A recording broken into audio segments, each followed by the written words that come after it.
بچوں کی شادی ایک ساتھ کر رہا ہوں۔ لوگ کہتے ہیں کہ 3 شادیاں ایک ساتھ نہیں کرنی چاہیے، طلاق ہو جاتی ہے۔ اسلام میں اس کی کیا حقیقت ہے؟ رہنمائی فرمائیں۔ کوئی حقیقت نہیں ہے، البتہ بعض بڑوں نے تجربوں سے ایک بات، یعنی کچھ تجربے ہوتے ہیں نا، اس سے ایک بات ہے کہ بھئی 2 بیٹوں کی شادی جب ایک ساتھ ہوتی ہے نا،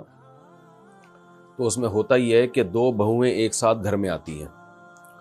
تو اب ظاہر ہے دونوں میں ایک جیسی خاصیت نہیں ہوتی، کہ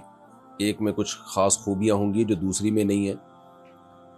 تو پھر کیا ہوتا ہے، لوگ کمپیئر کرنا شروع کر دیتے ہیں خاندان والے۔ اچھا یہ دیکھو، یہ تو یہ بھی کرتی ہے، یہ نہیں کرتی، یہ تو ایسی اچھی ہے، یہ ایسی اچھی نہیں ہے، اس کے تو اخلاق کتنے اچھے ہیں، یہ تو اس نے جواب دیا تھا۔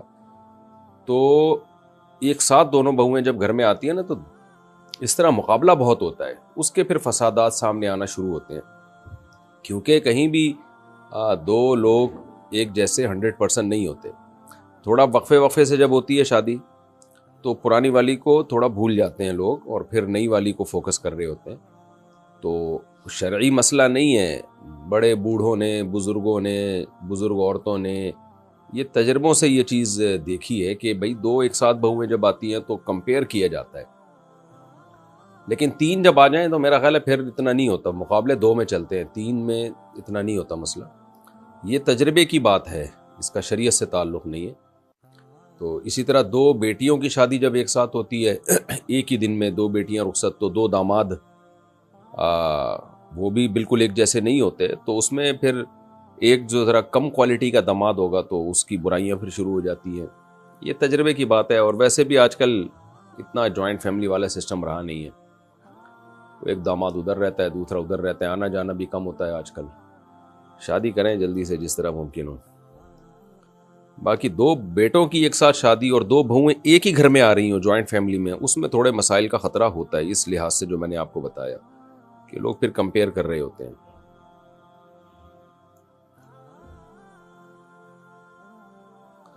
اچھا یہ 2 بہنوں سے شادی ہو رہی ہو نا، 2 بھائیوں کی، پھر اتنا مسئلہ نہیں ہوتا، وہ تو 2 بہنیں ہیں، ایڈجسٹ ہو جاتی ہیں۔ بہرحال کیا بیوی طلاق دے سکتی ہے؟ نہیں بھائی، بیوی طلاق دے نہیں سکتی۔ او بیدہ عقدۃ النکاح، اللہ نے نکاح میں ہاں کرنے کا اختیار تو بیوی کو دیا ہے، واپسی کا بیوی کو اختیار نہیں دیا۔ یہ مسئلہ میں بار بار بیان کر چکا ہوں۔ واپس شوہر طلاق دے گا تو نکاح ختم ہوگا، ادروائز نکاح ختم نہیں ہوگا۔ اور خلا میں بھی ایک ایگریمنٹ ہے، جب تک شوہر اس راضی نہیں ہوگا تو بھی خلا نہیں ہوگا، تو یہ بھی خوب اچھی طرح سمجھ لیں۔ ہاں شوہر اگر ظلم کر رہا ہے، اور اس نوعیت کا ظلم کر رہا ہے جس میں شریعت نے جج کو یہ اختیار دیا کہ وہ نکاح ختم کر سکتا ہے، تو عورت اگر اس نوعیت کا ظلم ثابت کر دے عدالت میں، جیسے بیسک نان نفقہ ہی نہیں دے رہا، وہ قدرت بھی ہے، کما بھی سکتا ہے، پھر بھی نہیں دے رہا، تو یہ تو ضدی ہے، ہٹ دھرم ہے۔ نکاح ہو گیا، رخصتی پہ آمادہ ہی نہیں ہو رہا، اس کو رخصتی کا اختیار بھی ہے، یعنی طاقت ہے اس کو، اس کے پاس بیوی کو بلا سکتا ہے، نہیں بلا رہا، لٹکا کے چھوڑ دیا اس نے، تو بھائی پھر عورت کورٹ میں کیس کرے گی کہ بھائی یا تو مجھے رکھو، میں رہنے کے لیے تیار ہوں۔ وہ یہ نہیں کہے کہ مجھے علیحدگی چاہیے، نہ، ظلم مجھ پر ہو رہا ہے کہ شوہر مجھے ساتھ رکھنے کے لیے تیار نہیں ہے، تو اس کو یا تو آمادہ کریں، رکھے اپنے ساتھ، نہیں رکھتا تو پھر مجھے چھوڑے۔ پھر بھی شوہر آمادہ نہ ہو، نہ رکھنے کے لیے نہ چھوڑنے کے لیے، تو پھر کورٹ نکاح ختم کر سکتی ہے۔ تو کچھ مخصوص انواع کے ظلم ہیں، وہ ظلم اگر عورت ثابت کر دے تو پھر اس میں بھی ایسا نہیں ہے کہ جج ایک دم ٹھک کر کے نکاح ختم کر دے، اس میں بھی ایک شرعی پروسیس ہے، اس سے گزرنا پڑے گا۔ تو آج کل کچھ بھی نہیں ہو رہا، عدالتیں بس ایسے اٹھا کے خلا کی ڈگریاں پکڑا رہی ہیں، اور بعض مذہبی اسکالر جو علم ہے ہی نہیں بیچاروں کے پاس، پراپر وے میں شریعت کو پڑھا نہیں ہے، وہ انہی ججز کو پروموٹ کر رہے ہیں، ان کے خلوں کو ٹھیک بھی قرار دے رہے ہوتے ہیں۔ اس پر میں پوری ڈیٹیل سے ویڈیو عدالتی خلا پہ ریکارڈ کروا چکا ہوں، وہ دیکھ لیں۔ مفتی صاحب فحش ویڈیوز کی عادت چھوڑنے کا کوئی صحیح طریقہ بتا دیجئے۔ سب سے پہلے نکاح کریں، شادی کریں، کیونکہ جب انسان حلال سے بچتا ہے تو حرام کی طرف جاتا ہے، اور زیادہ شادیاں کریں، عدل کریں ان کے درمیان۔ اللہ تعالیٰ نے مرد میں ڈیزائر زیادہ رکھی ہیں، اس زمانے میں تو زیادہ ضرورت ہے خواتین کو بھی، کیونکہ ان کو رشتے نہیں مل رہے، اور مردوں کو بھی، کیونکہ ان کی شہوت کو بڑھانے والے، بھڑکانے والے ذرائع بہت زیادہ ہیں، زنا کی طرف بھی بلانے والی چیزیں بہت زیادہ ہیں، تو اس لیے سب سے پہلا حل جو اللہ اس کے رسول نے بتایا نکاح۔ دوسری بات یہ، بہت سے لوگ شادی کے بعد بھی نہیں چھوڑتے، یہ ٹھڑک ہوتی ہے ان میں، تو کسی شیخ سے باقاعدہ اصلاحی تعلق قائم کریں، تبلیغ میں 4 مہینے کے لیے نکل جائیں، کسی اللہ والے کی صحبت میں بیٹھیں، خاص طور پر یہ جو فحش چیزیں دیکھنے کی جن کو عادت پڑی ہے نا، حضرت فیروز میمن صاحب ہیں، حضرت حکیم اختر صاحب رحمہ اللہ تعالیٰ کے اجل خلفاء میں سے ہیں، ان کی صحبت میں جا کے بیٹھیں۔ کے پی کے میں حضرت پیر مختار الدین شاہ صاحب ہیں، ان کی صحبت اختیار کریں، وہاں جا کے رہیں، خانقاہ میں ٹائم گزاریں ان کے ساتھ۔ اور بھی ہمارے مشائخ اکابر بزرگ ہیں، جامع رشید میں حضرت مولانا قاسم صاحب ہیں، حضرت مفتی رشید احمد صاحب رحمہ اللہ تعالیٰ کے خلیفہ، ان کے سے اصلاحی تعلق قائم کریں۔ میرے شیخ مرشد ہیں حضرت مفتی عبدالرحیم صاحب، لیکن ان کے پاس وقت نہیں ہے، تو وہ جو ہے، ورنہ بڑے اللہ والے بزرگ ہیں، وہ ان کی صحبت اختیار کریں، لیکن کیونکہ اب وہ زیادہ مصروف ہیں تو شاید وہ اپنے مریدوں کو،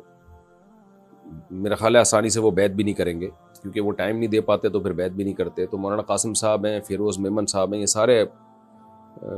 حضرت مختار الدین شاہ صاحب ہیں، ان لوگوں کی صحبت میں، بزرگوں کی صحبت میں جا کے بیٹھیں، ٹائم گزاریں، تبلیغ میں وقت لگائیں۔ یہ دوسرا کام ہو گیا۔ تیسرا کام کیا کرنا ہے؟ جب بھی گناہ ہو جائے اپنے اوپر کوئی سزا متعین کریں، اپنے آپ کو ایسے چھوڑے نہیں، اور یہ ایک دم سے نہیں چھوٹے گا، آہستہ آہستہ یہ گناہ چھوٹے گا۔ تو لوگ مایوس ہو جاتے ہیں کہ ہم نے تو توبہ کی تھی پھر گناہ ہو گیا ہم سے، آرام آرام سے چھوٹے گا، مایوس نہ ہو، اور پیچھے پڑے رہیں کہ میں نے گناہ کو چھوڑنا ضرور ہے۔ 100 بار اگر توبہ ٹوٹتی ہے تو کوئی بات نہیں، 100 بار توبہ کریں، آپ بار بار توبہ کریں گے، اللہ توبہ قبول کرتے ہوئے نہیں تھکتا، خوب سمجھ لو، آپ توبہ کر کے تھکیں گے، اللہ نہیں تھکے گا۔ مسئلہ سارا یہ ہوتا ہے کہ انسان توبہ کرتا ہے، پھر شیطان اس سے گناہ کروا دیتا ہے، تو وہ کہتا ہے بے یار میرے بس کا نہیں ہے۔ او بھائی جان، آپ لڑتے رہو شیطان سے، آپ پیچھے پڑے رہو، گناہ ہو گیا توبہ کرو، اور اپنے اوپر سزا بھی متعین کریں، روزے کے ذریعے یا صدقہ خیرات کے ذریعے، وہ سزا بہت زیادہ بھی نہ ہو اور بہت ہلکی بھی نہ ہو کہ پتہ ہی نہ چلے کہ کوئی سزا دی ہے۔ تو صدقہ کر دیا کریں، کہ اپنے اوپر لازم نہ کریں، نہیں قسم یا اٹھا کے یا منت مان کے، وہ بڑی اور ایک مصیبت میں پھنس جائیں گے۔ تو عزم کریں پکا کہ اگر مجھ سے یہ گناہ ہوا تو میں اتنی رقم صدقہ کروں گا، یا میں اتنے روزے رکھوں گا، یا میں اتنی رکعت 24 گھنٹے سے پہلے نماز پڑھوں گا، اور پھر وہ بہت زیادہ سزا نہ ہو کہ وہ سزا دینا ہی مصیبت بن جائے آپ کے لیے، اور بہت ہلکی بھی نہ ہو کہ جی میں 5 روپے صدقہ کروں گا، 5 روپے میں کیا ہوتا ہے بھائی۔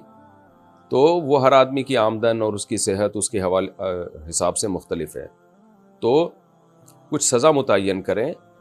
تو انشاءاللہ یہ گناہ چھوٹ جائے گا۔ دنیا میں کوئی بیماری ایسی نہیں ہے جس کا اللہ نے علاج نہ رکھا ہو، تو یہ بھی ایک بیماری ہے، لیکن سیریس ہو جائیں اس کو چھوڑنے میں، مصیبت